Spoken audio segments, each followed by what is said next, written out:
After 3 weeks of farming prototype gears like crazy, I finally have my first ever prototype gear built for you all, and it's not the striker or tipping scales because I'm sure there's plenty of them out there already. I am just using the Negotiator's Dilemma gear set because I wanted to see what Negotiator's Dilemma with the prototype version of it would do, and I'm glad I made this decision because it's always fun to beat the meta without using the meta, and especially when the attributes are not perfect or in some cases are not the right attribute. Anyways, without any further ado, let me show you the build.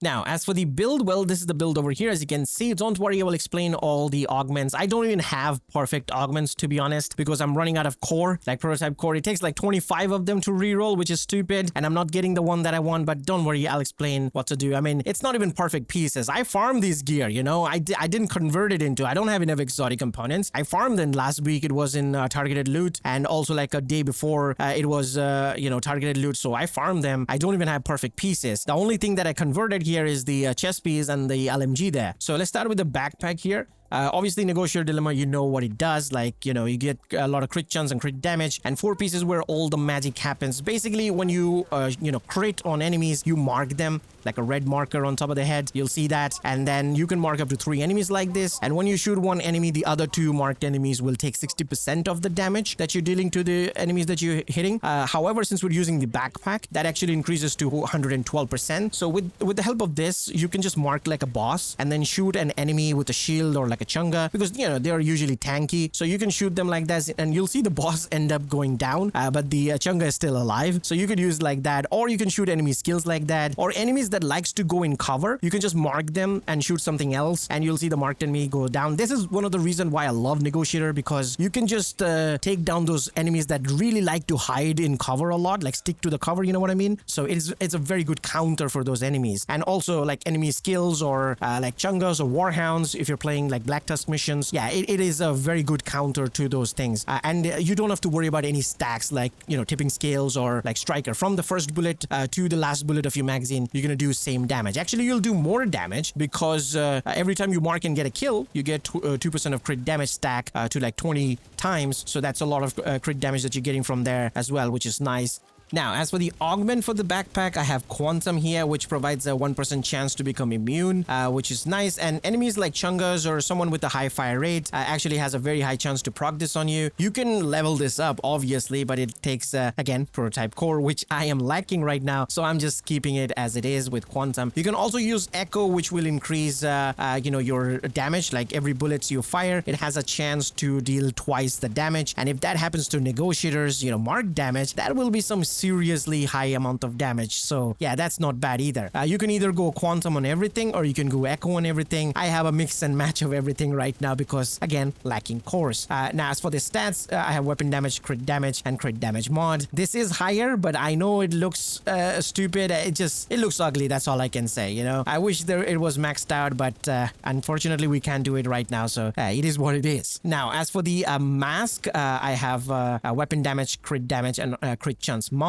And for the augment, I have Echo here. Like I said, you can have Echo on everything or Quantum on everything, but I'm lacking cores, like I said, so I have Echo on the mask there. Now, as for the holster, I have weapon damage and headshot damage. Unfortunately, I couldn't find a better holster, which will have like crit chance or crit damage. So I'm staying with this right now. I was thinking about swapping to my old holster, which has like crit damage there, but I don't know if I should do that because the augment amalgam is also nice.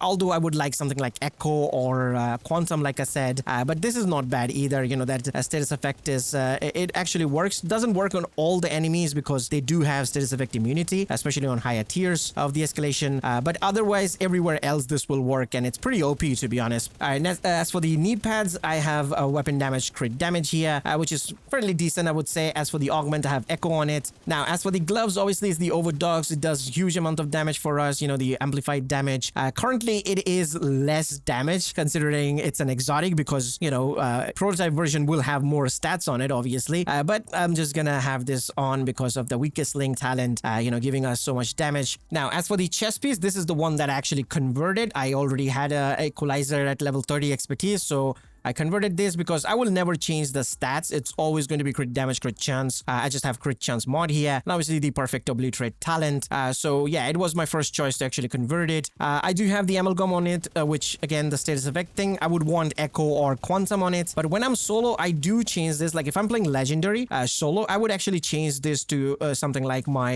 steelworks chest piece, which I have. So I get 10% armor on kill. I also have the obliterate on it. And if I'm using negotiator with the marked targets like that, I will actually get 60% armor on kill if I kill 3 enemies like that, because I have 20% on the build now. So if I take down 3 enemies, that's 60%. So it works even better like this, especially when I'm solo. And if I'm using the Lexington with something like preservation talent, yeah, it is just stupidly strong at that time. Now, as for the weapons, well, obviously I'm using GR9 LMG with the Frenzy talent. I don't think I have to explain why GR9 with Frenzy, because, you know, it's just stupidly strong. And in higher tier escalation, where enemies' armor and health is like too much, this is one of the only ways to do some serious damage. Like your 50-round mag assault rifle is not gonna cut it. Like you have to spend too much time reloading that weapon and then dealing some damage. So you know why GR9 Frenzy is that good. I mean, we've been using it for a while with like tipping scales and striker. So yeah, prototype, it's just even better right now. If you get lucky to have all of these, you know, maxed out, that's awesome. For me, it's just the LMG damage. I wish there is some recalibration or optimization comes really quickly, because yeah, this is really hard to look at like this, you know. Anyways, for the augment, I have Paradox, which is bad. You should not use this. I don't have enough prototype core. It takes 25 cores to reroll this, and I just can't do it anymore. That's why I'm sticking with this. But you would use something like Echo, or you can use Quantum, but don't use Paradox. I